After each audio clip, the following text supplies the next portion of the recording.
সম্মানিত দর্শক এবং শ্রোতাবৃন্দ, আমি যশোরী বাংলাদেশি সেবা পার্টির পক্ষ থেকে আপনাদের সকলকে জানাই আসসালামু আলাইকুম রহমতুল্লাহ। যে বিষয়টি নিয়ে আপনাদের সামনে কথা বলবো সেটি হলো আল কোরআনের দৃষ্টিতে ইউনাইটেড নেশন, গণতন্ত্র, রাজতন্ত্র, সমাজতন্ত্র, মোল্লাতন্ত্র এবং দাউদ রসুল আর সুলাইমান রাসুলের রাজনীতি প্লাস সাবা নিয়ে যে কথা আল্লাহ বলেছেন নারীর নেতৃত্ব নিয়ে, সেই রাজনীতি নিয়ে আপনাদের সামনে কথা বলবো। যদিও আপনাদের মধ্যে যারা দর্শক রয়েছেন, শ্রোতা রয়েছেন, যারা শুনবেন তাদের বুঝে আসা মুশকিল হবে, কেননা কোরআনের সামান্য জ্ঞান না থাকলে এই লেকচার আপনারা বুঝে দেবেন না অন্তত। আর যারা বুঝতে পারবেন তারা অনেক বড় কিছু শিখে নেবেন ইনশাল্লাহ। আমরা পৃথিবীতে বসবাস করছি, পৃথিবীতে কোনো মানুষ কিন্তু ব্যস্ত নেই। আপনাকে নিয়ে তো ব্যস্ত কেউ না। যার যতটা প্রয়োজন সে আপনাকে ততটাই গুরুত্ব দিবে। তো এইভাবে আল্লাহ তাআলার শান্তির পৃথিবীতে যে 214টি দেশ রয়েছে, সেগুলিও একই কায়দায় যার যার সাথে প্রয়োজন তার সাথে সে বন্ধুত্ব করে আছে। এই কোরআন আমার হাতে রয়েছে। 2 নম্বর সূরা আল বাকারার 147 নম্বর আয়াত মতে আল্লাহ বলছেন, আল হাক্কু মির রব্বিকা ফালা তাকুনান্না মিনাল মুমতারিন। মহাসত্য তোমার রবের পক্ষ থেকে এসেছে, তাই যারা সন্দেহ করে চলছে তাদের দলে যাবে না। তো আমাদের জানতে হবে, সত্য কখনো দাবি করে না যে আমি সত্য, কিন্তু মিথ্যা সবসময় দাবি করে যে কেবল আমিই সত্য। আর এটি আমাদের এই ছোট্ট বাংলাদেশের সংসদে আমরা দেখেছি। এমন এমন সাংসদ আমাদের দেখতে হয়েছে, এমন মন্ত্রীও আমাদেরকে দেখতে হয়েছে যারা বাংলা ভাষা বানান করেও পড়তে পারে না, বাংলা রিডিং পড়তে পারে না। এমন মহিলা এমপি খুনি হাসিনার যুগে আমাদেরকে দেখতে হয়েছে। আর যেখান থেকে 18 কোটি মানুষের ভাগ্য বদলাবে, সেখানে গান গাওয়া হয়েছে মমতাজের মাধ্যম দিয়ে। আমাদের দেশের ধর্মের যে ব্যাপারী রয়েছে, ঠিকাদার রয়েছে, আমাদের দেশের মৌলবীদেরকে যারা আমরা খুব অনায়াসে চিনি, যারা খুব ফেমাস, মূলত এদের পিছনে সবচেয়ে বেশি মিডিয়া প্রমোট করেছে। এদের কাছে সেই জ্ঞান নেই। আর এই উলামায়ে কুফফারদের আমাদের দেশে সংখ্যা হচ্ছে 150 জন প্লাস। এরা কেউ কোরআন জানে না, তবে এরা সবাই এক একজন হাদিসের পণ্ডিত।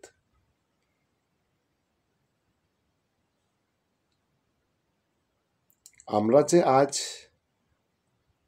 আমেরিকাকে নিয়ে গর্ব করি এবং সেখানকার নাগরিকত্ব পেলে আমরা খুব খুশি পাই।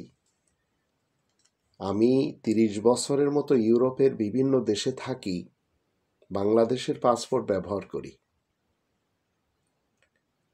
43 বছর থেকে আমি বাংলাদেশি সেবা পার্টি নিয়ে কথা বলি। আমি চাই আল্লাহ কখনো সুযোগ দিলে এই রব্বানি প্ল্যান মতে দেশের ভাগ্য পাল্টে দিতে পারবো। সেই যোগ্যতা এবং সালাহিয়াত আমার ভিতরে রয়েছে।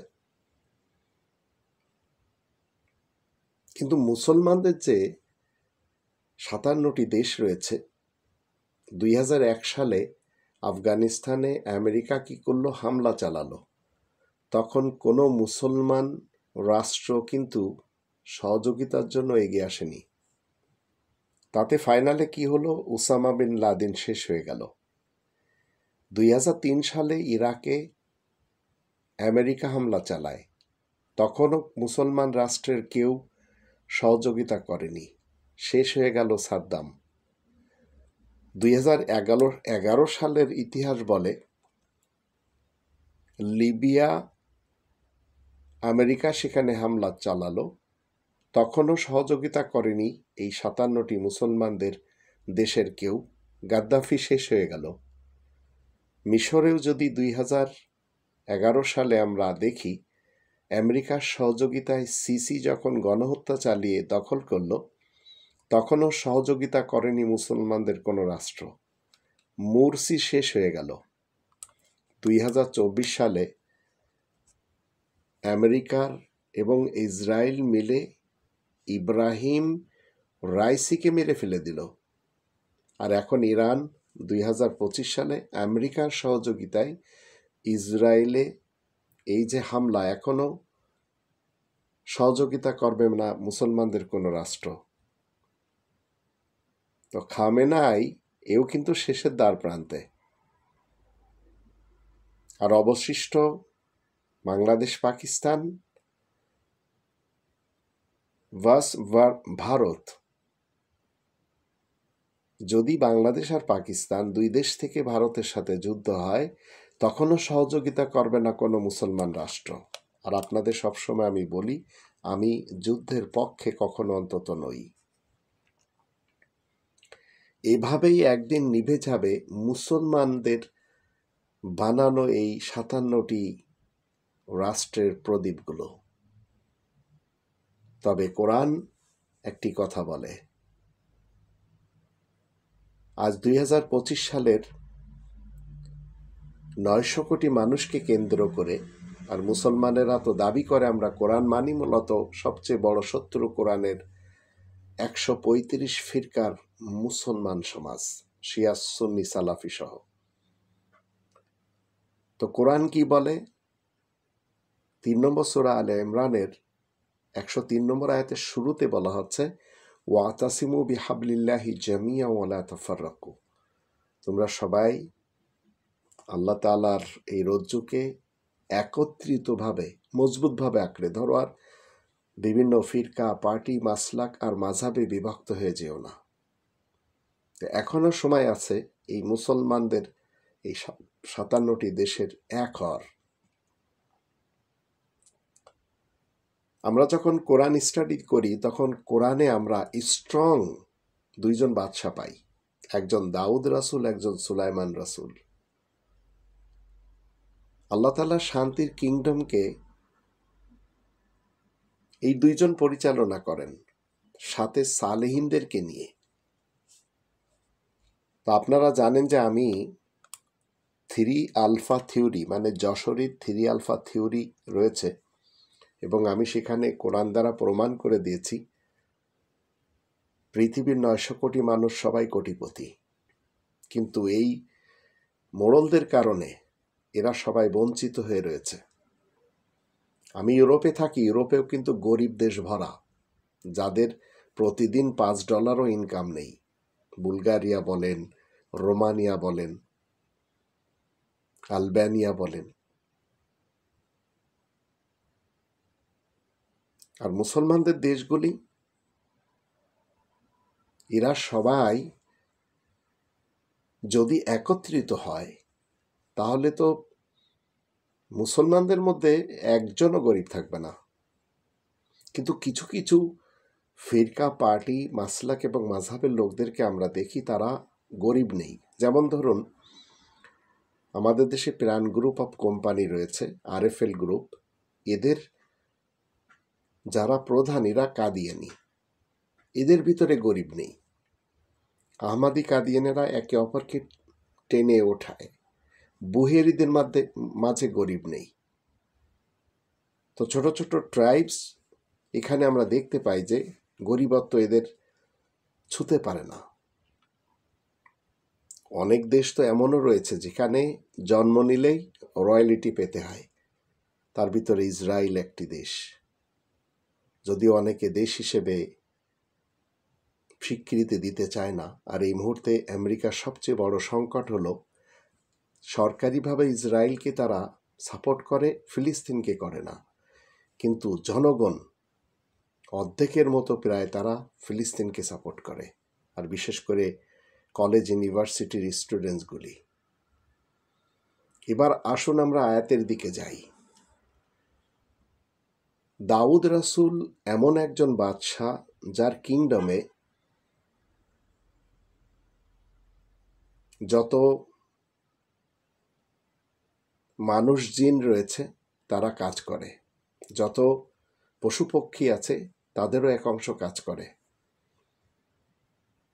আল্লাহ বলছেন ২৭ নম্বর সূরা আন-নামল এর ১৫ থেকে আমি কিছু আয়াত যখন পড়ব তাহলে আপনারা বুঝতে পারবেন। আল্লাহ বলছেন ওয়ালাকাদ আতাইনা দাউদা ওয়া সুলাইমানা ইলমা وقال الحمد لله الذي فضلنا على كثير من عباده المؤمنين। আমি তো দাউদ আর সুলাইমানকে একটি বিদ্যা দান করেছি, আর তারা দুজন বলে আল্লাহ তাআলাকে ধন্যবাদ যে আল্লাহ আমাদেরকে অনেক মুমিন বান্দার তুলনায় মর্যাদা দান করেছেন। আমি যশোরের থিলি আলফা এই গ্রন্থতে আল কোরআন মতে লেখা প্রমাণ করে দিয়েছি ৯০০ কোটি মানুষ সবাই কোটিপতি। আর একটি গ্রন্থ হলো বাংলাদেশি সেবা পার্টির রাষ্ট্র পরিচালনা, কিভাবে আল্লাহ তাআলার শান্তির পৃথিবী পরিচালনা হয়ে চলেছে সেটি কোরআন থেকে প্রমাণ করা। আর সেইভাবে বাংলাদেশ চললে আমাদের ১৮ কোটি মানুষ সবাই কোটিপতি হবে। আর এটি আমি কোনো ছলনার কথা বলছি না, প্রমাণ করে দিয়েছি। আপনারা এই গ্রন্থ দুটি quranrt.org এখানে ক্লিক করে ডাউনলোড করে নিতে পারেন। তো আল্লাহ রাব্বুল আলামিন বলছেন আমি তো দাউদ এবং সুলাইমানকে একটি বিদ্যা দান করেছি, আর তারা দুজন বলে আল্লাহ তাআলাকে ধন্যবাদ যে আল্লাহ আমাদেরকে অনেক মুমিন বান্দার তুলনায় মর্যাদা দান করেছেন। ১৬ নম্বর আয়াতে বলা হচ্ছে ওয়ারিসা সুলাইমান ও দাউদা ওয়াকালা ইয়া আইয়ুহান নাস উল্লিমনা মানতিকাত তায়র ওয়া উতিনা মিন কুল্লি শাইইন ইন্না হাযা লাহুয়াল ফাদলুল মুবিন। সুলাইমান দাউদের উত্তরাধিকারী হয় আর সে বলে শোনো হে মানব জাতি, আমাদেরকে পাখির ভাষা বোঝানো হয়েছে আর আমাদেরকে প্রত্যেক জিনিসের অংশ দান করা হয়েছে। নিশ্চয় এই যে সুস্পষ্ট মর্যাদা। ১৭ আয়াতে বলা হচ্ছে ওয়াহুশিরা সুলাইমান জুনুদুহু মিনাল জিন্নি ওয়াল ইনসি ওয়াত-তায়রি ফাহুম ইউজাউন। আর সুলাইমানের কাছে জিনদের তথা শক্তির সাথে কাজ সম্পাদনকারী এবং ইন্স তথা ব্রেন দ্বারা কাজ সম্পাদনকারী ও উড়ান্তদের বাহিনী মজুদ ছিল। অতঃপর তাদেরকে বিভিন্ন সেক্টরে ভাগ করা হতো।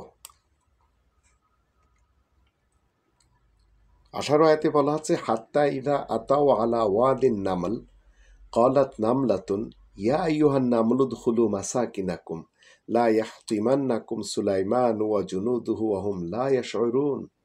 অবশেষে তারা যখন পিপিলিকার উপত্যকায় পৌঁছায় তখন একটি পিপিলিকা বলে ওহে পিঁপড়ার দল, তোমরা নিজেদের ব্যারাকে ঢুকে পড়ো, না জানি সুলাইমান আর তার সৈন্য দল তোমাদেরকে পিষে ফেলবে, তারা টেরও পাবে না। তো এই কথা শোনার পর ১৯ নম্বর আয়াতে বলা হচ্ছে ফাতাবাসসামা দাহিকাম মিন কওলিহা ওয়া ক্বালা রাব্বি আউজি'নি আন আশকুরা নি'মাতাকা আল্লাতী আন'আমতা আলাইয়া ওয়া আলা ওয়ালিদাইয়া ওয়া আন আ'মালা সালিহান তারদাহু ওয়া আদখিলনি বিরহমাতিকা ফি ইবাদিকাস সালিহিন। তার কথায় সুলাইমান মুস্কি হাসির পরে খুব জোরে হেসে পড়ে আর বলে হে আমার রব, আপনি আমাকে সৌভাগ্য দান করেছেন যেন আমি আপনারই কৃতজ্ঞতা প্রকাশ করতে পারি। বিশাল সাম্রাজ্যের একজন বাদশাহ বলছেন আপনি আমার উপরে যেসব নিয়ামত দান করেছেন আর আমার মা বাবার উপরে, আর আমি যেন সংশোধনের কাজ করি, আপনি যা পছন্দ করেন আপনি আমাকে নিজ করুণা বলে সংশোধনকারী বান্দাদের অন্তর্ভুক্ত করুন। 20 নম্বর আয়াতে বলা হচ্ছে ওয়াতাফাক্কাদাত তয়রা ফাকালা মা লিয়া লা আরাল হুদহুদ আম কানা মিনাল গায়িবিন। তারপরে উড়ান্তদের সে খোঁজখবর নেয় আর বলে, ব্যাপার কি, আমি যে হুদহুদকে দেখছি না, সে কি অদৃশ্য হয়ে গেল? এই হুদহুদ হচ্ছে আর্মি চিফ। আমরা অনেক সময় দেখি এখানে আর্মিদের বা পকেটের উপরে ঈগলের ফটো থাকে, মানে এই শাহিন ব্যারাকের, আবার জাগরব থাকে, আবার কুকুরও থাকে, আবার ভেড়াও থাকে। বিভিন্ন দেশের আর্মিদের আমরা দেখতে পাই, আবার ঈগলেরও দেখি। এখন 21 নম্বর আয়াতে বলা হচ্ছে লাউ আযযিবান্নাহু আযাবান শাদীদা আও লাআযবাহান্নাহু আও লায়াতিয়ান্নি বিসুলতানিম মুবিন। তাকে আমি অবশ্যই বড় কঠিন শাস্তি দিব, নইলে পৃথক করে ফেলব জবাহের মাধ্যমে, কিংবা সে আমার কাছে স্পষ্ট কোনো শক্তিশালী দলিল প্রমাণ নিয়ে আসবে। তো আর্মি চিফ হুদহুদ একটি দেশের ব্যাপারে তথ্য নেওয়ার জন্য বাহিরে রয়েছে।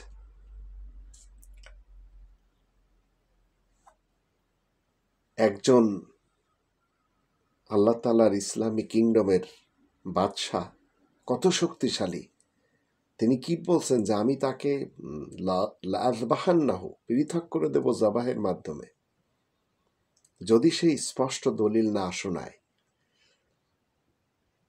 22 আয়াতে বলা আছে ফামাকাসা গয়রা বাইদিন ফাকাল আহাত্তু বিমা লাম তুহিত বিহি ওয়া জিতুকা মিন সাবাইন বিনাবাইন ইয়াকিন।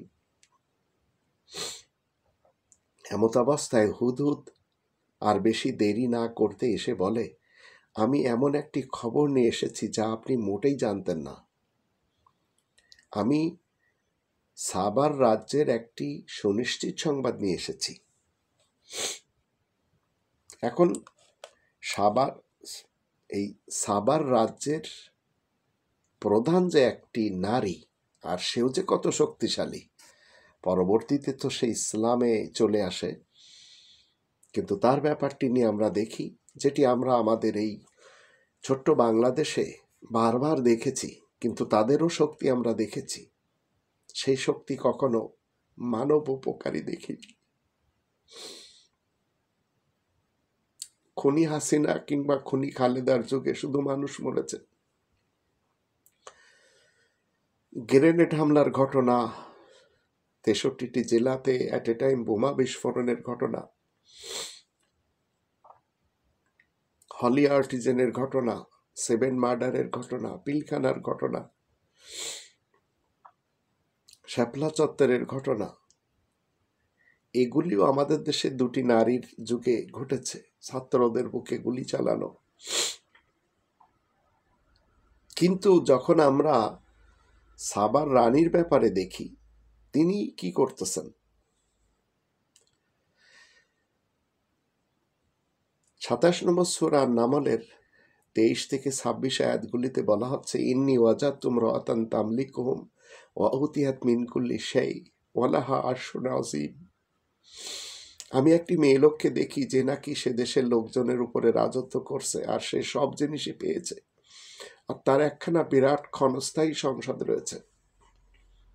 তা আমি এই 56 বছর বয়সে বেনজির ভুট্টোকে দেখেছি রাজত্ব করতে, হাসিনা খালেদাকে দেখেছি রাজত্ব করতে, মার্গারেট থেচারকে দেখেছি, ফিলিপাইনের লেডিকে, শ্রীলঙ্কার লেডিকে দেখেছি রাজত্ব করতে, কিন্তু কেউ মানব কল্যাণের কাজ করেনি। তা আমি একটি মেয়ে লোককে দেখি যে নাকি সে দেশের লোকজনের উপর রাজত্ব করছে, আর সে তো সব জিনিসই পেয়েছে, আর তার একখানা বিরাট ক্ষণস্থায়ী সংসদ রয়েছে। ওয়ালাহা আরশুন আযীম। কত বড় মাপের নারী ইনি যে তার কাছে একটি সংসদ রয়েছে। এখন এই সংসদ যখন নারীদের হয়, আর নর্মাল আমরা গণতন্ত্র, রাজতন্ত্র, সমাজতন্ত্র এবং মোল্লাতন্ত্রের সংসদ যখন দেখি, তো পৃথিবীর যেখানেই হোক না কেন, সৌদি আরব বলেন, ইরান বলেন, পাকিস্তান বলেন, বাংলাদেশ বলেন, কি হয় সেখানে? নারীদের নেতৃত্ব হলেই যা হয়। 24 নম্বর আয়াতে বলা হচ্ছে, ওয়াজাতুহা ওয়া কওমহা ইয়াসজুদুনা লিশ-শামসি মিন দুনিল্লাহ ওয়া যায়্যানা লাহুমুশ শাইতানু আ'মালাহুম ফাসাদ্দাহুম আনিস সাবিল ফাহুম লা ইয়াহতাদুন। আমি তাকে আর তার কওমকে দেখি, ওরা আল্লাহ তাআলাকে বাদ দিয়ে সূর্যের পূজা করে, ফলে শয়তান ওদের কাজকর্মকে বড় সুন্দর করে সাজিয়ে গুছিয়ে রেখেছে, এভাবেই তাদেরকে পথ চলা বন্ধ করে দিয়েছে, সুতরাং ওরা মোটেই সৎ পথ খুঁজে পাবে না। তো এখান থেকে 4টি জিনিস আমরা জানি। এই 4টি সিস্টেমে কি হয়, গণতন্ত্রের, রাজতন্ত্রের, সমাজতন্ত্রের এবং মোল্লাতন্ত্রের। এরা সূর্যের পূজা করে, আবার শয়তান এদেরকে এমনভাবে ঝাপতে ধরে যে এরা যা কাজকর্ম করে এদেরকে শেখানো হয় খুব ভালো কাজ করে চলেছেন। আর 3 নম্বর হচ্ছে, এরা কোরআনের পথ থেকে, এই রব্বানি কনস্টিটিউশন থেকে দূরে থাকে। এদের সকলের কাছে কনস্টিটিউশন রয়েছে। আর 4 নম্বর হচ্ছে, এরা হিদায়তের উপরে থাকে না, ফাহুম লা ইয়াহতাদুন। এটি জেনারেল কনসেপ্ট আল্লাহ আমাদেরকে কোরআন থেকে দেখাচ্ছেন।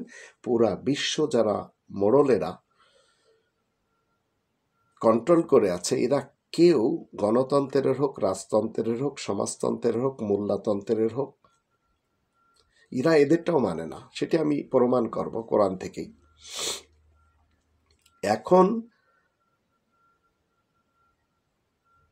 25 নম্বর আয়াতে বলা হচ্ছে, আল্লাহ ইয়াসজুদু লিল্লাহিল্লাযী ইউখরিজুল খাবা ফিস সামাওয়াতি ওয়াল আরদ ওয়া ইয়ালামু মা তুখফুনা ওয়া মা তু'লিনুন। মানুষেরা কেন আল্লাহ তাআলাকে সিজদা করবে না?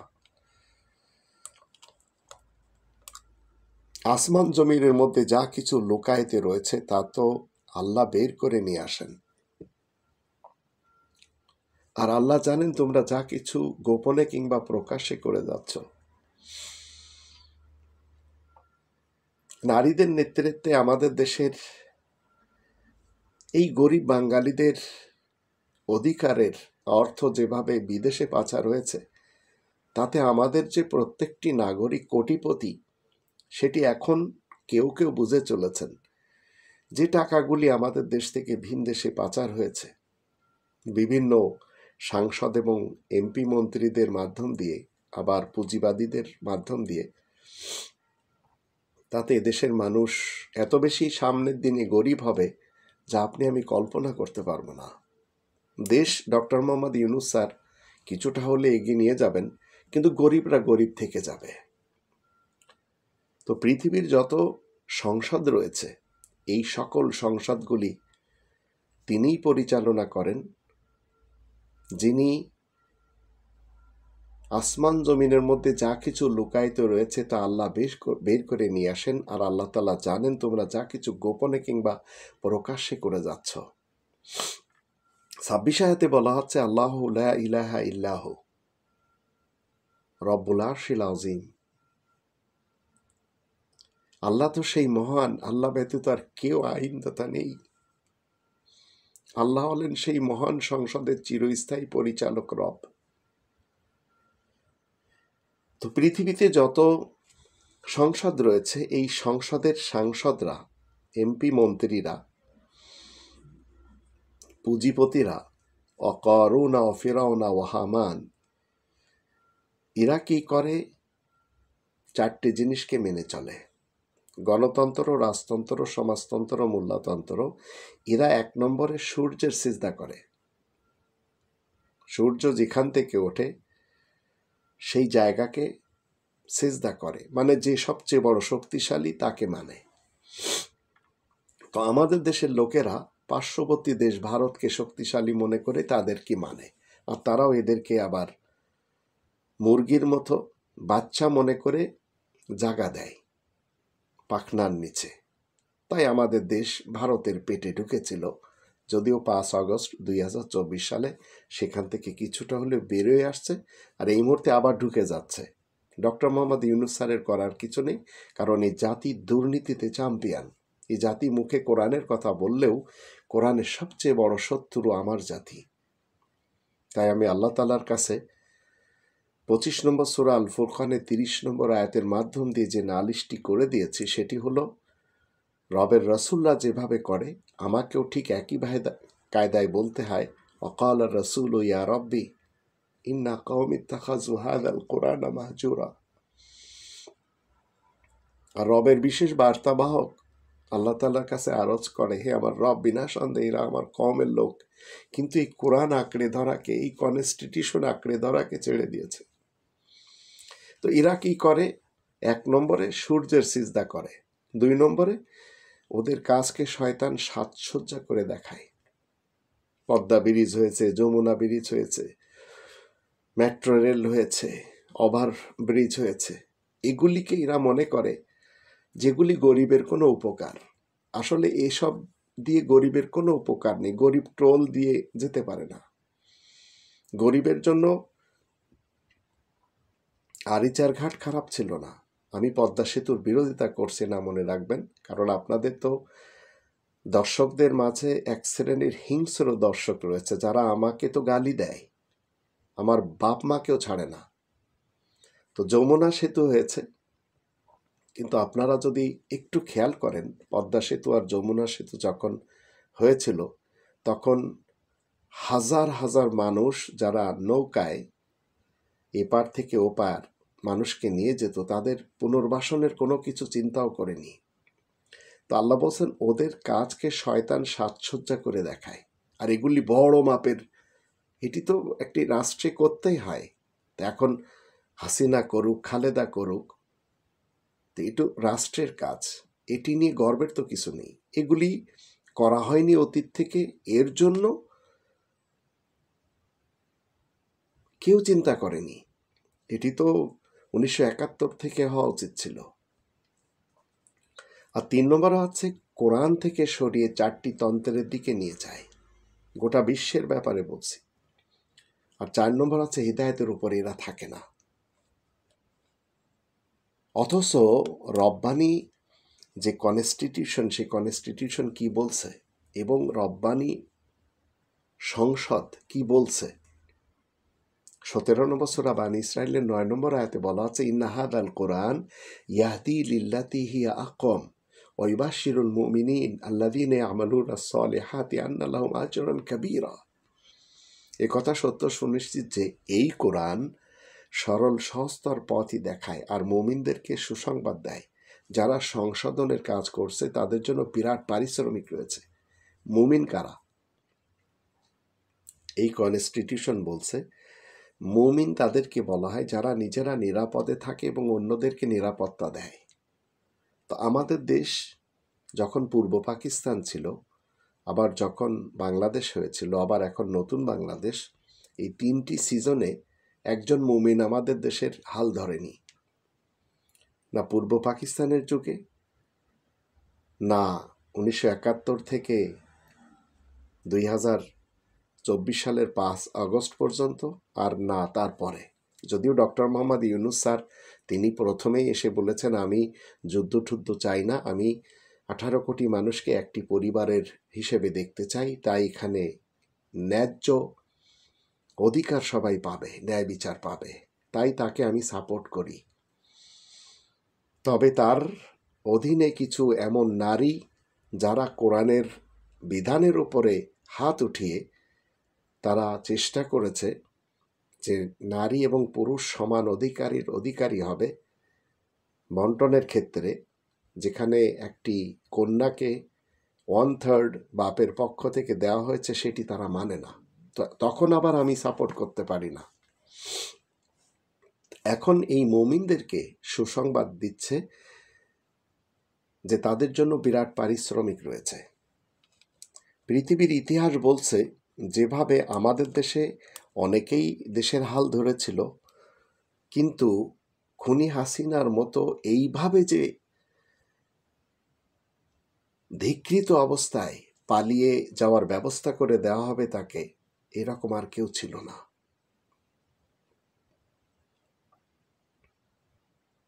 তো আমাদের দেশে মুমিন বলতে কেউ দেশের হাল ধরেনি।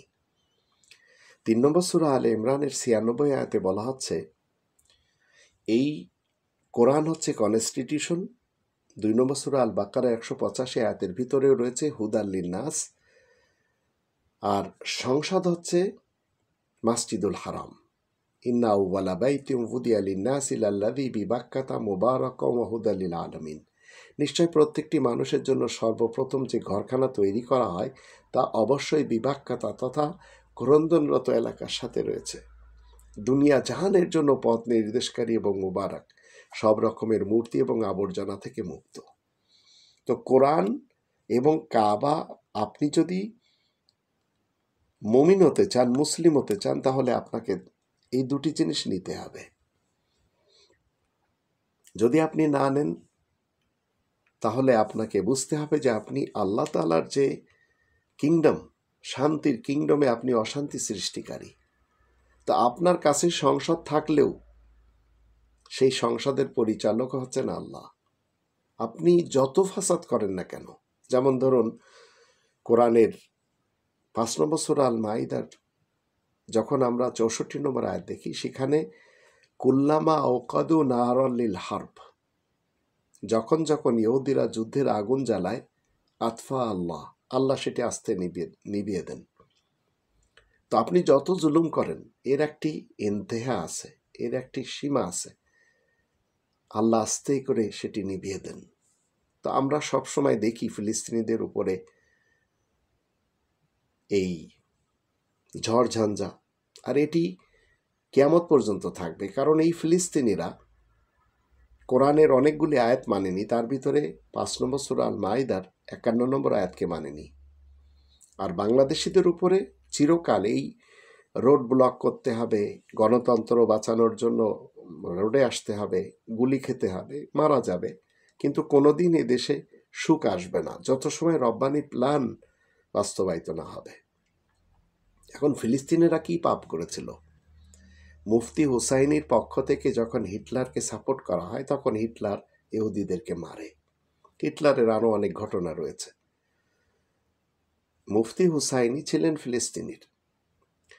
আবার যখন ইহুদিরা নিরুপায় হয়ে যায়, এই ফিলিস্তিনিরা প্রথমে জায়গা দেয়। অথচ এই কোরআনে 5 নম্বর সূরা আল মাইদার 51 নম্বর আয়াতে কি বলা হচ্ছে? ইয়া আইয়ুহাল্লাযীনা আমানু লা তাত্তাখিযুল ইয়াহুদা ওয়ান নাসারা আউলিয়া বা'দুহুম আউলিয়াউ বা'দ ওয়া মান ইয়াতাওয়াল্লাহুম মিনকুম ফাইন্নাহু মিনহুম ইন্নাল্লাহা লা ইয়াহদিল কওমাজ জালিমিন। তোমরা যারা ঈমান আনার দাবিদার, তোমরা ইহুদি এবং খ্রিস্টান এদেরকে বন্ধু হিসেবে গ্রহণ করো না। তারা একে অপরের বন্ধু। তোমাদের মধ্য থেকে যারা তাদের সাথে বন্ধুত্ব করবে, তারা তাদেরই হয়ে যাবে।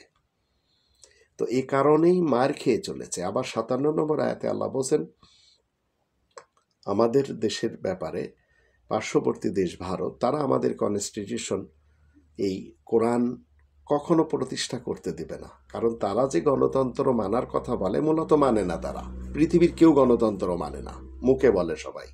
যেমন আমাদের দেশের জামাত শিবিরের স্লোগান হলো আল কোরআনের আলো ঘরে ঘরে জ্বালো, কিন্তু নিজের বডিতে কেউ জ্বালাবে না। তা ঘরে আল কোরআনের আলো কি জ্বালাবেন আপনি? এটা তো কোনো মোমবাতি না যে আপনাকে জ্বালাতে হবে। হারিকেন হতো না, হ্যাসাক লাইট হতো না, কোনো লম্ফ হতো না, কোনো বাল্ব হতো না। তো ইয়া আইয়ুহাল্লাযীনা আমানু লা তাত্তাখিযুল্লাযীনা ইত্তাখাযু দীনাকুম হুজুওয়ান ওয়া লাইবান। আমাদের পার্শ্ববর্তী দেশ এই কনস্টিটিউশন নিয়ে তামাশা করে। আর আমাদের দেশের লোকেরা মুখে বলে আল কোরআন, আমরা সংসদে গেলে কোরআন মতে দেশ চালাবো।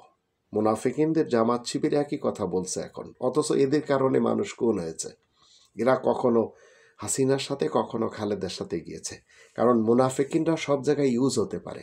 এখনও এরা ইউনুস স্যারের খুব কাছাকাছি যাওয়ার চেষ্টা করছে, কারণ এদের অভ্যাস এটি।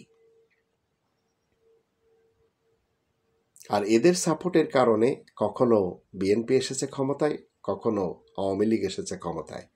আবার ভারতের রয়ের যে প্ল্যান, তারা যখন কাউকে ইউজ করে, আর যখন দেখে একে বাঁচিয়ে রাখলে সমস্যা হবে তখন ওরাই ওকে মেরে দেয়। তা আমাদের দেশে একের পর এক হত্যা হয়েছে।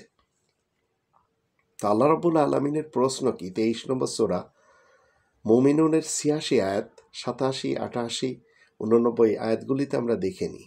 আল্লাহ বলছেন, কুল, তুমি ঘোষণা করে দাও, মার রব্বুস সামাওয়াতিস সাবঈ ওয়া রব্বুল আরশিল আযীম, তুমি জিজ্ঞাসা করো 7 আসমানের চিরস্থায়ী রব এবং সুমহান সংসদটির পরিচালককে। মসজিদুল হারাম সকল মুমিন মুসলিমদের না, কেবল সকলের জন্য সংসদ। সেখানে ভ্রাতৃত্ব শিক্ষা দেওয়া হয়, কিভাবে একসাথে চলতে হয় শিক্ষা দেওয়া হয়, কিভাবে সাফা মারওয়াতে সবাই একসাথে দৌড়ই, এই দৌড়ানো শিক্ষা দেওয়া হয়। আবার বিশ্ব ইজতেমা কিভাবে করতে হয় আরাফাতের মাঠ দেখায় দেয়। আবার কিভাবে কারুন, ফিরাউন এবং হামান এই 3 শ্রেণীর লোকদেরকে ঘৃণা করতে হয় সেটি কঙ্কর মারা শিক্ষা দেয়। কিভাবে সবাই মিলে গোশত খেতে হয় সেটি মিনাতে কোরবানিতে শিক্ষা দেওয়া হয়। কিভাবে রুকু করতে হয়, সিজদা করতে হয়, কায়দা করতে হয়, কিয়াম করতে হয়, তওয়াফ করতে হয়, ইতিকাফ করতে হয়, মসজিদুল হারাম শিক্ষা দেয়, কারণ এটি হুদাল লিল আলামিন। কিভাবে কনস্ট্রাকশন করবেন, কিভাবে আপনি গোল আকার ঘর বানাবেন, 3 কোণা বানাবেন, 4 কোণা বানাবেন, ছাদ দিবেন, সিঁড়ি বানাবেন, লিফট বানাবেন, এগুলি সব আর্কিটেকচাররা বোঝে যে মসজিদুল হারাম কেমন একটি মডেল। প্রত্যেকটি মানুষ মসজিদুল হারামকে অনিচ্ছাকৃতভাবে মানে, কোরআনকেও মানে। তাই আল্লাহ বলছেন 3 নম্বর সূরা আলে ইমরানের 83 আয়াতে, আফাগায়রা দীনিল্লাহি ইয়াবগুন ওয়ালাহু আসলামা মান ফিস সামাওয়াতি ওয়াল আরদ তাওয়ান ওয়া কারহান ওয়া ইলাইহি ইরজাউন। মানুষেরা আল্লাহর দেওয়া এই দীনুল্লাহর বিপক্ষে অন্য কোনো সিস্টেমকে ফলো করবে নাকি, তালাশ করছে নাকি? অথচ আকাশ পৃথিবীতে আল্লাহ তালার জন্য ইসলাম কায়েম রয়েছে ইচ্ছা এবং অনিচ্ছায়, আর আল্লাহ তালার দিকে সবাইকে ফেরত যেতে হবে।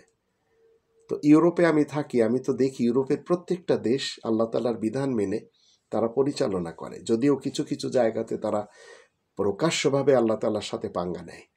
কিন্তু আমাদের দেশে তো টোটাল সিস্টেমই কারাপশনের, কারাপ্টেড পিপল, তারাই বসে আছে সংসদে। আবার যাওয়ার জন্য তারা এই অপদার্থ মির্জা ফখরুল, মির্জা আব্বাস, আবার সালাউদ্দিন, দুদু, এরা সবাই অপদার্থ, এরা দেশদ্রোহী লোক। এদেরকে আমাদের দেশের মানুষ মেনে চলেছে। তারেক যে একজন অশিক্ষিত, একজন সেন্স কাজে লাগাতে পারে না, তাকে মেনে চলেছে দেশ। আর এর পূর্বে ডান্ডার জোরে সজীব জয়কে মানা লাগতো, পুতুলকে মানা লাগতো, হাসিনাকে মানা লাগতো, আর না মানলে তাদের আয়নাঘরে দেওয়া হতো। বিএনপি আসলে আরও বড় বড় আয়নাঘর তৈরি হবে, যেটি আপনি আমি কল্পনা করতে পারবো না। বিশ্বাস না হয় আপনারা আমার কথা শুনে তাদেরকে আসতে দেন, তারপরে বুঝবেন। আর এই যে ছোট ছোট, যেটা আমাদের আঞ্চলিক ভাষায় সাউল পাউল বলে, ছোট ছোট বাচ্চারা যারা টাকা দেখে লোভ সামলাতে পারছে না, আবার টুপি পাগড়ি দাড়ি রেখে সেই তানভীরের মতো 400 কোটি টাকার কি বলে দোষ নিয়ে ঘুরে বেড়াচ্ছে, তো এরা দেশ পরিচালনা করবে। আর জামাত শিবির যেভাবে মুনাফিকি করে সেগুলি আমি একটি ভিডিওতে আপনাদের তুলে ধরব, তাহলে আপনারা বুঝবেন। মিথ্যা যদি বলতে চান জামাত শিবির করতে হবে, কেন করতে হবে আমি সেটি বলে দেব। তো আল্লাহ বলছেন 23 নম্বর সূরা মুমিনুনের 86 আয়াতে, কুল মার রব্বুস সামাওয়াতিস সাবঈ ওয়া রব্বুল আরশিল আযীম, তুমি জিজ্ঞাসা করো 7 আসমানের চিরস্থায়ী রব ও সুমহান সংসদটির পরিচালককে। বিএনপি বলবে আল্লাহ, আওয়ামী লীগও বলবে আল্লাহ, জামাত শিবিরও বলবে আল্লাহ, কিন্তু এদেরটা গণতন্ত্রের, আমেরিকারটা গণতন্ত্রের, রাশিয়ারটা সমাজতন্ত্রের, আরবদেরটা রাজতন্ত্রের, ইরানেরটা মোল্লাতন্ত্রের। কিন্তু এরা সবাই মুখে বলে।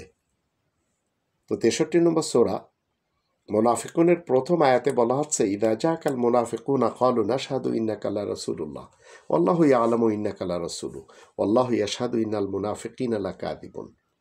মুনাফিকিনরা যখন আসে রসুলুল্লাহর কাছে তখন কি বলে? আমরা সাক্ষী দিচ্ছি আপনি আল্লাহ তাআলার রসুল। আল্লাহ বলছেন, আল্লাহ জানেন তুমি আল্লাহ তাআলার বার্তাবাহক, কিন্তু আল্লাহ সাক্ষী দিচ্ছেন মুনাফিকিন মানে দুমুখরা মিথ্যা বলছে। এদের কথা এবং কাজে এক নয়, এই জন্য আল্লাহ এদের গোমর ফাঁস করে দিয়েছেন। যারা জামাত শিবিরের লোকেরা আমার ভিডিও শোনে তারা এত সুন্দর করে গালি দিতে পারে, এরা আমার কল্যাণ নেওয়ার জন্য 2005 সালে যশোর জেলার কেশবপুর থানার পাবলিক ময়দানে চেষ্টা করেছিল। যদিও সাথে ছিল বিএনপি এবং আওয়ামী লীগ, আবার সাথে ছিল জামাত, কিন্তু সবচেয়ে বড় ভূমিকা ছিল এই জামাত শিবিরের। আল্লাহ তাআলা আমাকে বাঁচিয়েছেন বিধায় বেঁচে আছি। সেই মুফতি ওয়াক্কাজ এমপি তিনি ছিলেন আমার বিরুদ্ধে, মুফতি গুলাম রহমান তিনি ছিলেন আমার বিরুদ্ধে, মাওলানা জলিল হুজুর আমার বিপক্ষে, আর জামাত শিবিরের বুড়িহাটি মাদ্রাসার সুপার খালেক, আবার কেশবপুর কলেজের প্রভাষক, সে ছিল আমার বিপক্ষে। মুক্তার স্যার এখনো জীবিত, এখন জামাতের পক্ষ থেকে টিকিট পেয়েছে, এমপি ইলেকশন করবে এবং কেশবপুরের রাহবার হিসেবে তাকে ধরা হয়, অথচ সে আমার কল্যাণ নেওয়ার জন্য প্রস্তুত ছিল। তো এখন 7 আসমানের আর 7 জমিনের যিনি চিরস্থায়ী লালন পালনকারী রব, তিনি হলেন সায়াকুলুনা লিল্লাহ। এখন তারা অবশ্যই বলবে আল্লাহ তাআলার কথাই বলবে। তাহলে তুমি জিজ্ঞাসা করো, তোমরা কি তাকওয়াবান তথা সতর্ক হবে না? কুল আফালা তাত্তাকুন। 23 নম্বর সূরা মুমিনুনের 88 আয়াতে বলা আছে, কুল মাম বিয়াদিহি মালাকুতু কুল্লি শাইইন ওয়া হুয়া ইউজিরু ওয়ালা ইউজারু আলাইহি ইন কুনতুম তা'লামুন। তুমি জিজ্ঞাসা করো প্রত্যেকটি জিনিসের নিয়ন্ত্রণ ক্ষমতা কার হাতে রয়েছে? একমাত্র রক্ষাকর্তাই রক্ষা করেন, অথচ রক্ষাকর্তার কবল থেকে কেউ বাঁচতে পারে না। তোমাদের জানা থাকলে বলো না। সায়াকুলুনা লিল্লাহ কুল ফাআন্না তুসহারুন। এখনই তারা অবশ্যই বলবে আল্লাহ তাআলার কথাই। তুমি বলে দাও তাহলে কোত্থেকে তোমাদের উপরে জাদু এসে পড়েছে? তো গোটা পৃথিবীর মানুষের উপরে গণতন্ত্রের, রাজতন্ত্রের, সমাজতন্ত্রের এবং মোল্লাতন্ত্রের জাদু এসে ঘিরে ধরেছে। 90 নম্বর আয়াতে বলা আছে, বালা তাইনাহুম বিল হাক্কি ওয়া ইন্নাহুম লাকাযিবুন। বরং আমি অবশ্য তাদেরকে সত্য সঠিক তথ্য পৌঁছে দিয়েছি, কিন্তু আসলে ওরাই যে মিথ্যাবাদী। এই কোরআন বিএনপি পড়ে, আওয়ামী লীগও পড়ে, জামাত শিবিরও পড়ে, কিন্তু ওরা কেউ মানে না। বিএনপি আওয়ামী লীগে তো দুটো ব্যবসার পার্টি হচ্ছে, এই দুটি ফ্যামিলির ব্যবসার পার্টি হচ্ছে এই আওয়ামী লীগ এবং বিএনপি। আর জামাত শিবির হচ্ছে ছাগলের 3 নম্বর বাচ্চা, যখন যেখানে চান্স পায় সেখানে লাফালাফি করে। এখন তারা প্রকাশ্যভাবে আসতে চাচ্ছে, এককভাবে আসতে চাচ্ছে, যা কিয়ামত পর্যন্ত সম্ভব না। আপনারা সবাই জানেন, আমি বিভিন্ন ভিডিওতে বলেছি, চরমনাই পীর যেভাবে বক্তৃতা দেয়, ভাষণ দেয়, যেভাবে জান্নাত বন্টন করে, জাহাজ ভরে জান্নাতে যাবে, এই ধরনের কথা তারা বলে। তো তাদের সাপোর্টার দেখলি মনে হয় এরা এককভাবে সংসদে যাবে, একটি সিটও পায় না, ভোটের সময় কেউ দেবে না ভোট। আমার মনে আছে যে আমি একজন পাকিস্তানি তাবলিগি জামাতকে জিজ্ঞেস করেছিলাম যে আপনি কাকে ভোট দিবেন, নওয়াজ শরীফকে না বেনজির ভুট্টোকে? তখন তিনি বললেন যে আমি তো জান্নাতে যাওয়ার জন্য তবলিগি জামাত করি, আর ভোট সেটা বেনজিরের যাবে, কারণ আমাদের ফ্যামিলি সবাই বেনজির ভুট্টোকে ভোট দেয়। তো আমাদের দেশে মুফতি আমির হামজা দেখবেন বলবে আমার 14 গোষ্ঠী আওয়ামী লীগ করে, অথচ সে নমিনেশন পেয়েছে জামাতের পক্ষ থেকে। কোরআন নিয়ে তার এত মিথ্যাচার আমাদের দেশে আর কেউ করেনি। জামাত শিবিরের লোকেরা যেভাবে কোরআন নিয়ে মিথ্যাচার করে সেগুলি আমি একটি ভিডিওতে আপনাদের তুলে ধরলে আপনারা জানতে পারবেন। তা আল্লাহ বলছেন 23 নম্বর সূরা মুমিনুনের 90 আয়াতে বালা তাইনাহুম বিল হাক্কি ওয়া ইন্নাহুম লাকাযিবুন, বরং আমি অবশ্য তাদেরকে সত্য সঠিক তথ্য পৌঁছে দিয়েছি, কিন্তু আসলে ওরাই যে মিথ্যাবাদী। তো এই কনস্টিটিউশন এরা মানবে না, এটা তিলাওয়াত করবে, কোনো লাভ নেই।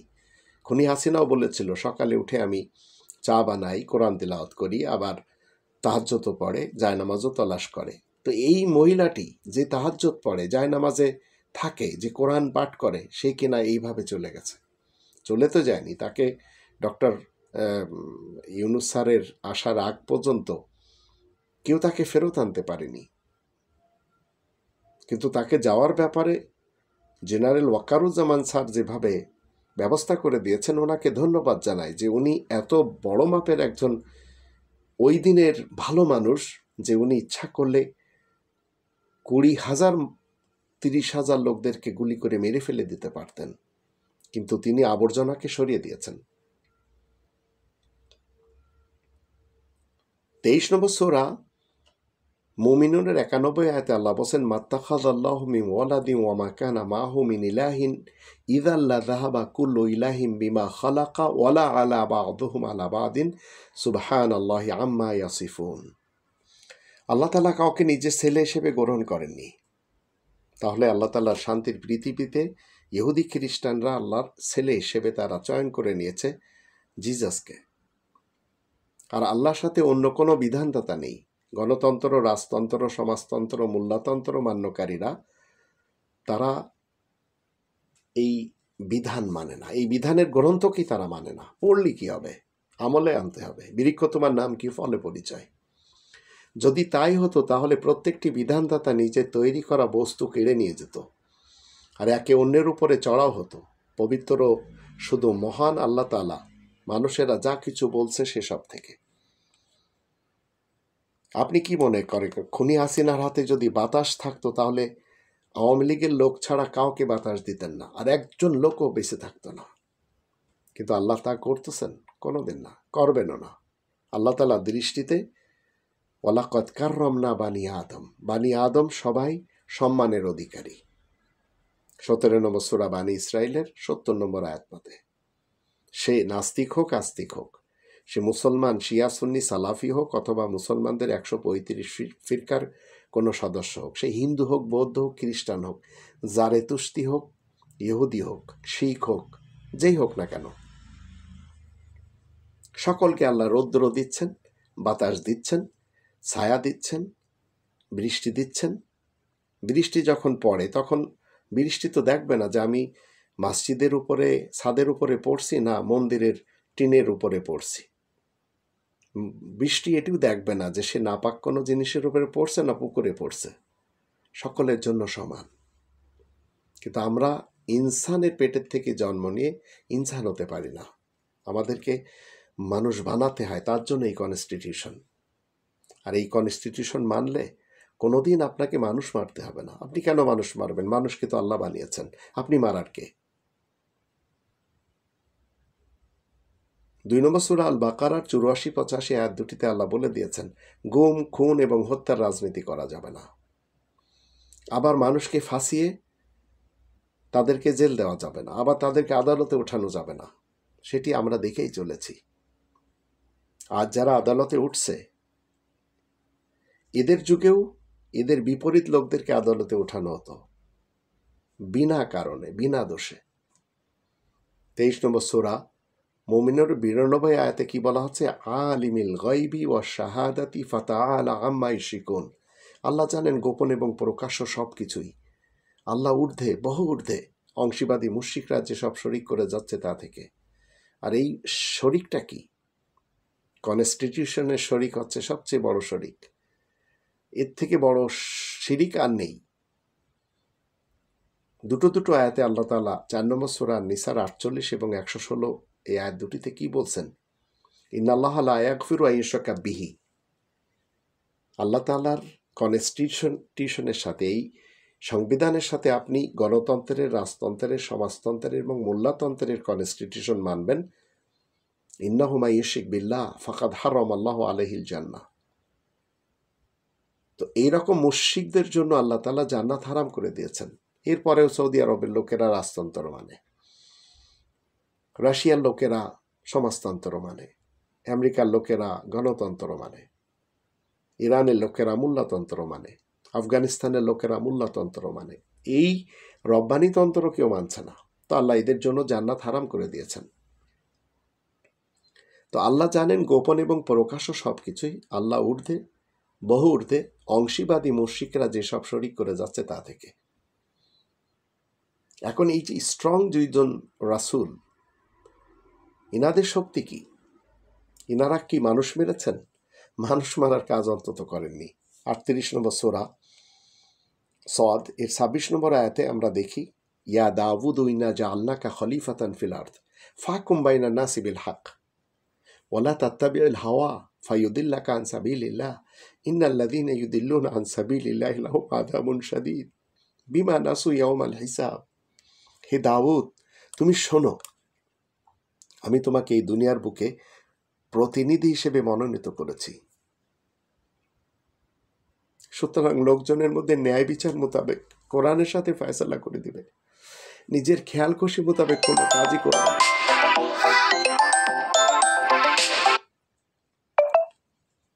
নিজের খেয়াল খুশি মোতাবেক কোনো কাজই করবে না। যদি করো তাহলে তা তোমাকে আল্লাহ তাআলার কোরআনের পথ থেকে গুমরাহ করে দেবে। নিশ্চয় কথা সত্য, যারা আল্লাহ তাআলার কোরআনের পথ থেকে বিভ্রান্ত হয়ে পড়ে তাদের জন্য কঠোর শাস্তি রয়েছে, কারণ ওরা যে হিসাবের দিনটাকে একদমই ভুলে বসেছে। 10 নম্বর আয়াতে বলা হচ্ছে, 38 নম্বর সূরা,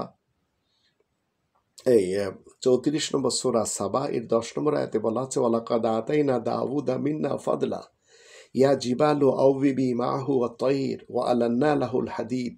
আমি তো দাউদকে আমার ভাণ্ডার থেকে বিরাট নিয়ামত দান করেছি। এই যে পাহাড়ি খনিজ সম্পদ এবং পক্ষী জাতি তারই বিশেষ বিভাগ হিসেবে থাকে, আর তাকে লোহার টেকনোলজি প্রযুক্তি দান করেছি। তো খনিজ সম্পদ যখন আমরা দেখি, 8 নম্বর সূরা আল আনফালের প্রথম আয়াতের মাধ্যম দিয়ে আমি সবসময় চ্যালেঞ্জ করে আসছি যে বাংলাদেশি সেবা পার্টি কখনো সুযোগ পেলে প্রথম বাজেটই হবে খনিজ সম্পদ থেকে 18 কোটি মানুষকে সবাই, প্রত্যেকটা ফ্যামিলি কোটিপতি হবে। ডক্টর মোহাম্মদ ইউনূস স্যারকে তো আমি বলি যে আপনি একবার অন্তত খনিজ সম্পদ রাজ্যের ভাণ্ডার থেকে একবার অন্তত সবাইকে হিসেব করে দেন না, সবাই কোটিপতি হয়ে যাক, তারপরে দেশ আগে বাড়ান। কিন্তু এই কাজ তারা কেউ করবে না। হাসিনা, খালেদা, এরশাদ, মুজিব, জিয়া করেনি, তবে এরা করেছে নিজেদের ফ্যামিলিকে স্ট্রং বানিয়েছে। তো দেশকে এরা পছন্দ করেনি, দেশের মানুষকে এরা কখনো ভালাই চায়নি। তো 21 নম্বর সূরা আল আম্বিয়ার 105 নম্বর আয়াত মতে আপনাকে আমাকে দুনিয়ার যেখানে আমরা থাকি না কেন, আমরাই রাজা, আমরাই প্রজা, এবং আমাদের রয়েছে একজন মহারাজা। তা আপনি প্রজা হলে রব্বানি কনস্টিটিউশন মানতে হবে, আপনি যখন রাজা হবেন এটাকেই মানাতে হবে, কারণ মহারাজার অধীনস্থ আপনি। তো বাংলাদেশি সেবা পার্টি কি চায়? 8 নম্বর সূরা আল আনফালের প্রথম আয়াতের দৃষ্টিতে খনিজ সম্পদ জনগণের মাঝে বন্টন করে দিতে চায়। আর খনিজ সম্পদ শুধু জলজ সম্পদ না, স্থলের সম্পদ না, মাটির তলের কিংবা পানির, মাটির উপরের সম্পদও। আর এটি হচ্ছে এক কথায় রাষ্ট্রীয় কোষাগার। এখান থেকে এই টাকাগুলি দেশের মানুষের সব ফ্যামিলিতে যাবে। বাজেট আজেট এগুলি সব একপাশে রাখেন, দেশের উন্নয়ন দূরে রাখেন, আগে জনগণের উন্নয়ন করেন। এদের পকেটে একে টাকা দেন, এরা আগে খাওয়া শিখুক, এরা সুস্বাদু খাবে। ভেজাল মুক্ত একটি দেশ হওয়া সম্ভব, বাজার নিয়ন্ত্রণ করা সম্ভব। কিন্তু ডক্টর মোহাম্মদ ইউনূস স্যার পেরে উঠতেছেন না। তার চারিপাশে যেভাবে ভারত প্রেমীরা বসে আছে, বিশেষ করে শতাব্দীর শ্রেষ্ঠ মীর জাফর খ্যাত ডক্টর আসিফ নজরুল গংরা, পেরে উঠতেছেন নাইনি। এরা নিজেদের মধ্যে দ্বন্দ্ব বাঁধিয়ে দেবে। আর এটি ভারতের গোয়েন্দা সংস্থা রয়ের প্ল্যান। এই প্ল্যান এখানে বাস্তবায়ন হচ্ছে। আপনি কি মনে করেন আমাদের দেশের প্রশাসনে যারা রয়েছে, সচিবালয় যারা রয়েছে, যারা দেশ চালায়, এরা সব খুনি হাসিনার সেটিং করা? এদের কাউকে ডক্টর মোহাম্মদ ইউনূস স্যার বিতাড়িত করতে পারবেন না। সর্বোচ্চ কি করবেন? 2 তালা থেকে 3 তালায় নিয়ে যাবেন, এক জেলা থেকে আর এক জেলায় নিয়ে যাবেন, এগুলি সেটিং করা সবই খুনি হাসিনার, এর পূর্বে খুনি খালেদার। তো আল্লাহ রব্বুল আলমিন কি বলছেন 21 নম্বর সূরা আল আম্বিয়া এর 105 নম্বর আয়াত। এর পূর্বে আমরা 8 নম্বর সূরা আল আনফালের প্রথম আয়াতের একটি অংশ থেকে জানি, ইয়াসালুনাকা আনিল আনফাল কুলিল আনফালু লিল্লাহি ওয়ার রাসূল ফাত্তাকুল্লাহ ওয়া আসলিহু যাতা বাইনিকুম। তোমার কাছে খনিজ সম্পদ সম্পর্কে জিজ্ঞেস করলে তুমি বলে দিবে খনিজ সম্পদ হলো আল্লাহ এবং আল্লাহর রাসূলের কাজের জন্য। তোমরা সবাই তাকওয়া অর্জন করো এবং নিজেদের মধ্যেকার যোগ সম্পর্কের উন্নতি সাধন করো। তো যোগ সম্পর্কের উন্নতি সাধন হলে 4টি জিনিস পাবে, প্রত্যেকটি নাগরিক পাবে। 20 নম্বর সূরা তহার 118 119 আয়াত দুটির দৃষ্টিতে, ইন্না লাকা আল্লা তাজুআ ফিহা ওয়া লা তা'রা ওয়া আন্নাকা লা তাজমাউ ফিহা ওয়া লা তা'রা। সেই কাজ 4টি কি? ক্ষুধার্ত থাকবে না কেউ, খাদ্য খাবার পাবে, পানীয় জল পাবে, পোশাক পরিচ্ছদ পাবে এবং পাবে কি? ছাদের ঘর। তো এই জন্য 21 নম্বর সূরা আল আম্বিয়ার 105 নম্বর আয়াতের দৃষ্টিতে সম্ভব, যদি এই লোকগুলির হাতে একটি দেশ আসে। তো আল্লাহ বলছেন, ওয়ালাকাদ কাতাবনা ফিজ জাবুরি মিন বাদির যিকরি আন্নাল আরদা ইয়ারিসুহা ইবাদিয়াস সালিহুন। আর আমি এই আজ-জাবুর বিশেষ টুকরাতে, এই কোরআনের একটি বিশেষ টুকরাতে লেখা এই কথাটি উপদেশ বর্ণনার পর হতেই লিখে দিয়েছি যে পৃথিবীর একমাত্র তারাই উত্তরাধিকার হিসেবে থাকবে যারা আমার বান্দাদের মধ্যে সংশোধনকারী। 34 নম্বর সূরা সাবার 12 নম্বর আয়াতে বলা হচ্ছে, ওয়ালি সুলাইমান আর রিহা গুদুবুহা শাহরুম ওয়া রাওয়াহুহা শাহর ওয়া আসালনা লাহু আইনাল কিতর ওয়া মিনাল জিন্নি মান ইয়ামালু বাইনা ইয়াদাইহি বিইذনি রাব্বি ওয়া মান ইয়াজিগ মিনহুম আন আমরিনা নুযিকহু মিন আযাবিস সাঈর। আর সুলাইমানের জন্য হাওয়াকে নিয়ন্ত্রিত করে দিয়েছি, সকালে 1 মাস ব্যবধানের পথ অতিক্রম হয় আর সন্ধ্যায়ও 1 মাস পথ অতিক্রম হয়। আর আমি তার জন্য তামার খনিকে নিয়ন্ত্রণ করে দিয়েছি। আর দানব জিনদের মধ্যে কেউ এমন যারা তার সামনে কাজ করে তারই রবের হুকুমে, তাদের মধ্যে কেউ আমার নির্দেশ অমান্য যদি করে তাকে আমি জ্বলন্ত আগুনের আযাব চাকিয়ে দেব। ইয়ামালুনা লাহু মা ইয়াশাউ মিন মাহারিব ওয়া তামাথিল ওয়া জিফানিন কাল জাওয়াবি ওয়া কুদুরির রাসিয়াত ইয়ামালু আলা দাউদ শুকরান ওয়া কলিলুম মিন ইবাদিয়াশ শাকুর। তারা বেশ সুন্দরভাবে বড় বড় বিল্ডিং তৈরি করে যাচ্ছিল যা সে পছন্দ করত, আর ভাস্কর্য এবং দিঘি খনন, আর একই জায়গায় জমাট বাঁধানো ডেক সমূহ। ওহে দাউদের বংশধরগণ, তোমরা সবাই কৃতজ্ঞ চিত্তে ভালো কাজ করে যাও। কিন্তু আমার বান্দাদের মধ্যে কৃতজ্ঞতা খুব কম লোকই প্রকাশ করে। এই 2জন বাদশাহ, এই 2জন রাজা কত স্ট্রং যে তারা এইভাবে দেশ পরিচালনা করে, আল্লাহ তাআলা শান্তির কিংডমকে সাথে নেয় ইবাদিয়াস সালেহুন। এখন আসুন আমি ইউনাইটেড নেশন নিয়ে কিছু কথা বলবো। 2 নম্বর সূরা আল বাকারার 12 এবং 13 আয়াত দুটির মাধ্যম দিয়ে জানতে হবে। তারপরে গণতন্ত্র 2 নম্বর সূরা আল বাকারার 165 নম্বর আয়াত, এই 3টি আয়াত থেকে এদেরকে আপনাকে চিনতে হবে। ওয়াইদা কিলা লাহুম লা তুফসিদু ফিল আরদ ক্বালু ইন্নামা নাহনু মুসলিহুন। আর যখন তাদেরকে বলা হয় পৃথিবীতে দাঙ্গা ফাসাদ সৃষ্টি করো না, তখন তারা বলে নিশ্চয় আমরা তো সংশোধনকারী। আল্লাহ বলছেন, আলা ইন্নাহুম হুমুল মুফসিদুনা ওয়ালাকিন লা ইয়াশউরুন। তোমরা জেনে রাখো বিনা সন্দেহে ওরা এমন যে ওরাই ফাসাদ সৃষ্টিকারী, কিন্তু ওরা তা বুঝতেই পারছে না। এই হচ্ছে ইউনাইটেড নেশন। এরা কি করে চলেছে সেটি আমি আপনাদের সামনে তুলে ধরবো কিছুটা হলেও। আর গণতন্ত্র মান্যকারী 2 নম্বর সূরা আল বাকারার 165 আয়াতে এর ভিতরে স্পেশালভাবে আল্লাহ বলছেন, আন্নাল কুওয়াতা লিল্লাহি জামিয়া। শক্তি সে তো আল্লাহ তাআলারই শক্ত, সকল ক্ষমতার উৎস একমাত্র আল্লাহ। তা আপনি কোথায় গণতন্ত্র করছেন? এগুলি সব এমনিতেই। এবার আপনারা জানবেন আমি যে তথ্যটা দেব, যদি আপনারা বুঝতে পারেন তাহলে তো অনেক কিছু বুঝবেন, যদিও আয়াতের মাধ্যম দিয়ে আমি চেষ্টা করেছি কিছুটা হলেও বোঝানোর। ল্যাটিনে একটি শব্দ রয়েছে ভেটো। এই শব্দের অর্থ হলো আমি মানি না। আর CAFER, কাফের, CAFER, কাফের। এই কাফেরটা মনে রাখবেন আপনারা। সিতে চায়না, এতে আমেরিকা, এফতে ফ্রান্স, ইতে ইংল্যান্ড, আরতে রাশিয়া।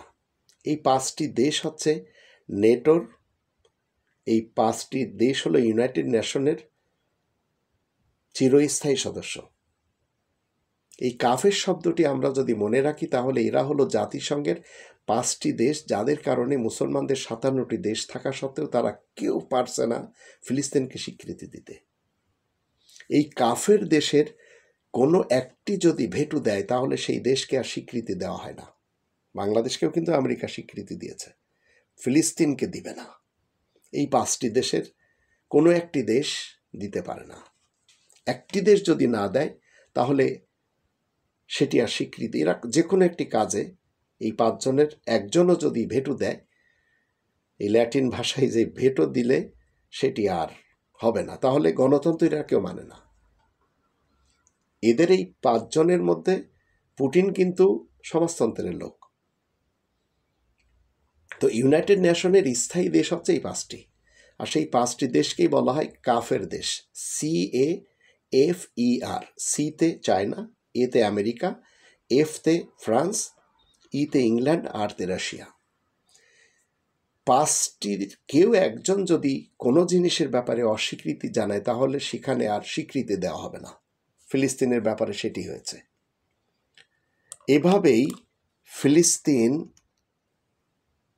বারবার আমেরিকার পক্ষ থেকে অস্বীকৃতি পায়। এখানে কিন্তু গণতন্ত্র লাগে না। তাহলে এই গণতন্ত্র, এগুলি সব ঢং, রাজতন্ত্র, সমাজতন্ত্র, মূল্যতন্ত্র, এসব এমনিতেই।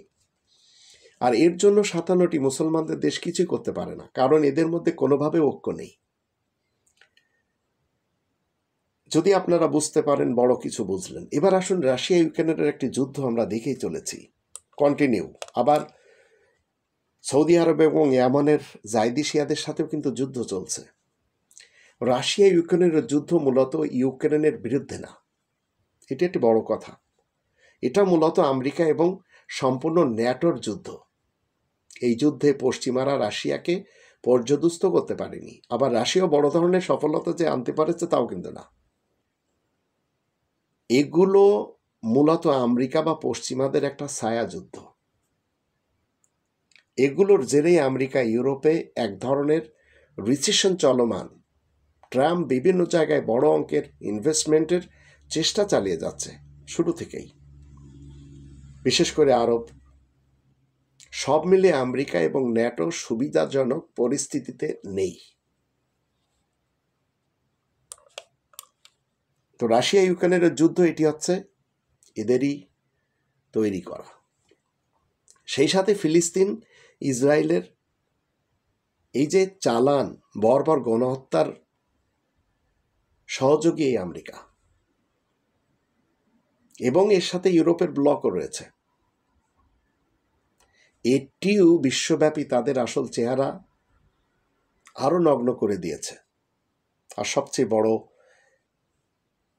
ইসরায়েলের বিরুদ্ধে অবস্থান নিয়েছে বড় আকারে আমেরিকার স্টুডেন্টরা। তারা কেউ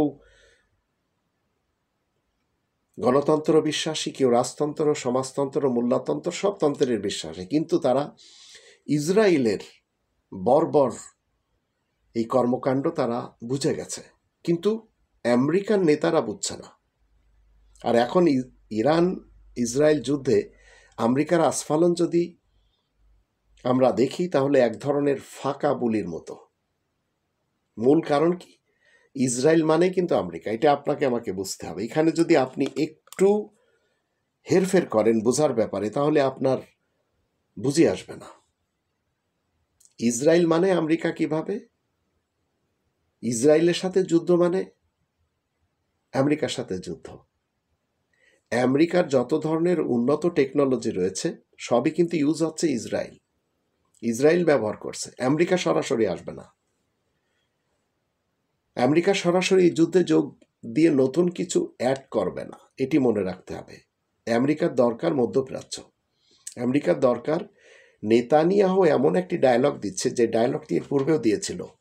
সে কি বলেছিল যে সাদ্দামকে ঠেকাও, না হলে অ্যাটম বোম তৈরি করবে। ঠিক একই কায়দায় আজ কত বছর পরে বলছে ইরানকে ঠেকাও, না হলে অ্যাটম বোম বানাতে যাচ্ছে। তা আমেরিকার কাছে যা আছে তা অলরেডি ব্যবহার করছে কিন্তু এই ইসরায়েল। আমেরিকার প্রতিরক্ষা ব্যবস্থাগুলো সেভাবে কাজও করে চলেছে, কিন্তু এখানে এসে না, সব এরা মশওয়ারা দিচ্ছে। তো আমেরিকার F-35 ঝাঁকে ঝাঁকে ইসরায়েল ব্যবহার করে চলেছে, তাদের প্রতিরক্ষা ব্যবস্থাগুলো সবই ডিপ্লয় করা আছে।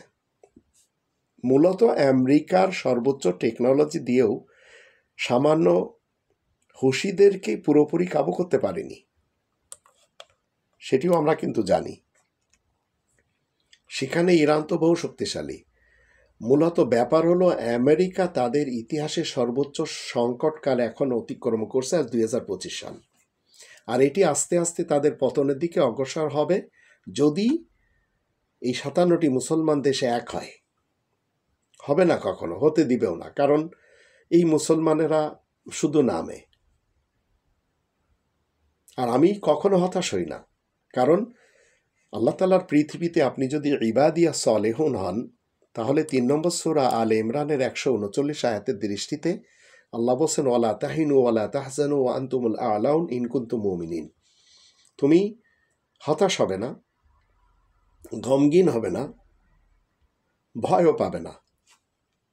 তুমি মানে তোমরাই সবাই, যদি তোমরা মুমিন হয়ে থাকো তোমরা জয়লাভ করবে। তো আমেরিকার পক্ষে ইরানের সৈন্য ডিপ্লয় করা সম্ভব না, আর করলে সেটা হবে আমেরিকার ইতিহাসের সবচেয়ে বড় নির্বুদ্ধিতা। সুতরাং ট্রাম্পের যে হুমকি ধমকি আর গুপ্ত হত্যা ছাড়া এর কাছে আর কোনো অপশন আমরা দেখি না। সব দিক থেকে হাত পা অনেকটা বাধা, তার জনগণ তাকে চায় না। দেখবেন স্টুডেন্টরা বারবার রাস্তায় নামছে, পুলিশের মারও খেয়ে আবার চলেও যাচ্ছে। তো আমাদের খুব বেশি চিন্তিত হওয়ার কারণ নেই। যদি 57টি মুসলমান দেশ, এদের যে দুর্বলতা, এরা কি এদের কাছে টেকনোলজি নেই, এদের কাছে বড় বড় কথা আর মিছিল মিটিং ছাড়া আর পশ্চিমাদের দাসত্ব করা ছাড়া এদের কাছে আর কিছু নেই। সবেমাত্র আমরা দেখলাম খুনি হাসিনার ছেলে সজীব অজয় আমেরিকার ন্যাশনালিটি নিয়ে পাসপোর্ট পেয়েছেন, সেটি পেয়ে আবার দিল্লিতে এসেছেন। কোনো মিডিয়া কিছু বলছে না, মার সাথে দেখা করে গেলেন, চোরের মতো আসলেন চলে গেলেন। আমি আমেরিকান পাসপোর্টধারীদেরকে দেখি যখন কোথাও সফর করি, তারা পাসপোর্ট বুকের পকেট থেকে কখন বের করে, যখন কাউন্টারে দেখাতে হয়। আদার দেন তারা সবাই ভীত, সাধারণ নাগরিক। আমি অনেকের সাথে কথা বলার সুযোগ পেয়েছি, কিন্তু সবাই একই কথা বলে, গ্রিক ভাষায় বলে ফাওয়াতিকে, মানে ভয় পায়। থাইল্যান্ডের এয়ারপোর্টে, আবার সিঙ্গাপুরের এয়ারপোর্টে, আবার অন্য দেশের এয়ারপোর্টে এরা খুব ভয় পায়, চারিপাশে দেখে নেয় মুসলমান আছে কিনা, কারণ ওদের জন্য তো একটা সমস্যা। তো পৃথিবীতে যদি আপনি আমি ইবাদিয়া সলেহুন না হয়, মুমিনিনদের অন্তর্ভুক্ত না হই, তাহলে মনে রাখবেন আপনার শান্তি কোথাও নেই। ইসরায়েলের একটি নাগরিকের শান্তি নেই, অশান্তিতে তারা দিনাতিপাত করে, শুধু চিন্তা করে এই বুঝি বোমা এসে, এই বুঝি হামাসের কি বলে হাতে মার খাবো, এই বুঝি অমুক তমুকের হাতে, হিজবুল্লাহর হাতে মার খাবো। মূলত ইরান এবং আমেরিকা, ইরান এবং ইসরায়েল, এরা সবাই মাসতুতো ভাই বোন। ইরানের বড় বড় নেতারা এখন আমেরিকাতে, তারা ইসরায়েলের সাথে বন্ধুত্ব আগেও করেছে, এখনও করতে যাচ্ছে। মাঝপথে ইমাম খোমেনি রেজা শাহ পাহলভীকে যেভাবে ধ্বংস করেছিল, যেমন আমাদের দেশের মানুষেরা মনে করে খুনি হাসিনাকে ধ্বংস করে দিয়েছে, আসলে না, এগুলি সব গেম। এই গেমের এক একটি সদস্য হচ্ছে এই মির্জা ফখরুল, মির্জা আব্বাস, এরা সবাই ইন্ডিয়ান গেম খেলছে আমাদের দেশে। এরা অপদার্থ, এদের পিছনে যাওয়াই তো ঠিক না। তারেক জিয়া যদি বাংলাদেশকেই ভালোবাসতো তাহলে বাংলাদেশে জেলে থাকতো, তাকে তো কেউ ফাঁসি দিচ্ছে না। আর ফাঁসি দিলে ফাঁসি নিয়ে জামাতের বড় বড়দের মতো চলে যেত, তাতে কি? কিন্তু এরা সবাই গেম খেলে, আর আপনাকে আমাকে নিয়েই খেলে। তো আমাদের দেশের লোকদের মুখে বড় বড় কথা, এরা বড় বড় কথা বলার কারণে কিচ্ছু করতে পারেনি। তো এখন মুসলমানদের 57টি দেশ, এরা কথা না বলে যদি চুপচাপ 20-30 বছর আরও মার খাক, কিন্তু টেকনোলজি শেখার জন্য যদি মাথা খাটায়, তাহলে এই দুর্দিন কখনো আর থাকবে না। টেকনোলজির গুরুত্ব তো কোরআনও দিয়েছে। ওয়ায়াখলুকু মা লা তা'লামুন, আপনি এমন জিনিস তৈরি করেন যেন আপনাকে ভয় পায়। পাকিস্তানের মানুষ না খেয়ে মরছে, কিন্তু তাদের কাছে অ্যাটমি পাওয়ার রয়েছে। তো টেকনোলজির কাছে তাদেরই সবারই ভয় রয়েছে, যারা টেকনোলজির ব্যাপারে খুবই, প্রযুক্তির ব্যাপারে খুবই উঁচু আসনে রয়েছে। আমেরিকা চায়নাকেও ভয় পায়, এমনকি আমেরিকা ভয় পাচ্ছে সেই পাগলকেও, উত্তর কোরিয়ার সেই কিং জং উন। তো টেকনোলজি যার কাছে নেই, তাকে 4 আনা পয়সার মূল্য কেউ দেয় না। আরবদের কাছে কিছু নেই, এদের 1 টাকা মূল্য নেই, অথচ এরা সবচেয়ে বড় ধনী পৃথিবীতে। এজন্য বিগ মাউথ ছেড়ে আমাদের টেকনোলজি শেখার পেছনে মাথা খাটানোর কষ্ট স্বীকার করতে হবে। ডক্টর মোহাম্মদ ইউনূস স্যার এইরকম কিছু একটা চান। যদি আপনারা তাকে না রাখেন, আবার রক্তের বন্যা বয়ে যাবে আমাদের দেশে। আর এই যে ছেলে পেলেরা যা কিছু করেছে, এরা এই দেশে তো থাকতে পারবে না, এরাও জানে, তাই এরা সুযোগ পেলে লুটপাট করছে। আর এগুলি নিয়ে সাংবাদিক ইলিয়াস অনেক কথা বলে। তো এখন দরকার হচ্ছে ব্রেন দিয়ে কাজ করতে হবে। আর এই মুহূর্তে পাকিস্তান এবং ইরান আমাদের এই বাস্তবতা চোখে আঙ্গুল দিয়ে বুঝিয়ে দিচ্ছে, কিন্তু আমরা এর থেকে কতটুকু শিখব? আমরা তো একজন এমন ব্যক্তিকে পেয়েছি যাকে আমরা দাম দিচ্ছে না, তাকে জুতা মারা হচ্ছে ডাস্টবিনের উপরে। ডক্টর মোহাম্মদ ইউনূস স্যার যখন লন্ডনে গেলেন, দেখলেন তো আপনারা কি হলো। তো যে জাতি সম্মানীদেরকে সম্মান দিতে জানে না, সেখানে গুণীরা কখনো পয়দা হয় না। আর যারা আমাদের দেশে গুণীরা রয়েছে, তারা সব ভিন দেশে থাকে। আর আমি বারবার ডক্টর মোহাম্মদ ইউনূস স্যারকে বলেছি যে আপনি ভিনদেশ থেকে ওই লোকগুলোকে নিয়ে আসেন যারা যোগ্যতা সম্পন্ন। আমার কথা হয়তো ওনার কান পর্যন্ত যায়নি, কিন্তু আমার 3 আলফা থিওরি, যশোরী 3 আলফা থিওরি এবং বাংলাদেশি সেবা পার্টির রাষ্ট্র পরিচালনা ওনার পিএকে দেওয়া হয়েছে। ইটালিতে রোমা শহরে দেওয়া হয়েছে, আপনারা হয়তো বিভিন্নভাবে জেনেছেন। তো এই ছিল আমার আজকের লেকচার। আপনারা কোরআনের ভিত্তিতে যদি কিছুটা হলেও বুঝতে পারেন তাহলে বুঝেছেন, নইলে আপনারা ওই আজহারির 6 প্যাকের কথা শোনেন, কাওবয়ের কথা শোনেন, অথবা আবু তোহা আদনান যেভাবে তোমার মানহাজের উপরে থুতু দি, এইসব শোনেন, কাজী ইব্রাহিমের জিনরা এসেছিল সাপোর্ট করে গেছে, এইসব শোনেন। না হলে করোনা হলে দেশ কোরআন মিথ্যা হয়ে যাবে, এইসব শোনেন। কোরআনে জাল জয়ীফ আছে, এইসব শোনেন, যা আমাদের দেশের উলামায়ে কুফফাররা দিচ্ছে। তো জীবনে কোরআনের 5টি দাবি মেনে চলার চেষ্টা করুন, ইনশাল্লাহ কেউ আপনাকে হারাতে পারবে না। কোরআনের 1 নম্বর দাবি, কোরআনকে শতভাগ বিশ্বাস করতে হবে। 2 নম্বর দাবি, কোরআনের ভাষায় কোরআন পড়া শিখতে হবে। 3 নম্বর দাবি, মাতৃভাষায় কোরআন জানতে হবে। 4 নম্বর দাবি, কোরআন মতে জীবন কাটাতে হবে। 5 নম্বর দাবি, কোরআনের তাবলীগ করতে হবে। আল্লাহ আমাদের সেই তৌফিক দান করুন।